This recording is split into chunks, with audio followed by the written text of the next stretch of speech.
Kauno Žalgirio krepšinio klubas oficialiai abipusių sustarimų nutraukė sutartį su 51 metų specialistu iš Serbijos Aco Petrovičiumi. Buvęs vyriausiasis treneris su klubu išsiskyrė gražiai ir be jokių pykčių. Mi хорошо работали, имали, могу сказать, мое мнение, нормальное отношение и хорошее отношение и с игроками, и с людьми из клуба.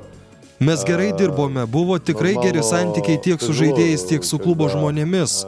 Sunkus yra tas laikas, kai žmogus lieka be darbo, bet toks yra trenerio darbas. Jokių pretenzijų neliko, nes mes sutarėme, kokiu būdu bus nutrauktas kontraktas. Никакие претензии не осталось, поэтому что мы договорились и по контракту, как надо закончить контракт. Aco Petrovičius dėkojo Kauno Žalgiriui už galimybę pirmą kartą karjeroje dirbti Eurolygos komandoje. Я сказал и президенту, и Tiek klubo prezidentui, tiek klubo žmonėms pasakiau ačiū, kad pakvietė mane į Žalgirio klubą, kad tikėjo manimi.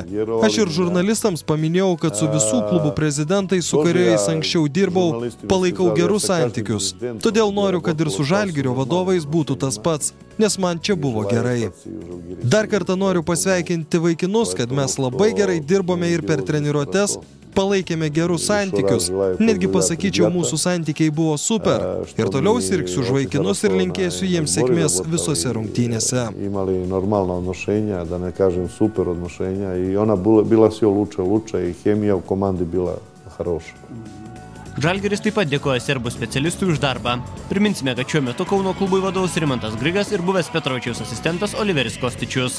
Gediminas Žigelis, Linas Citvaras, Sport 1+, Kaunas.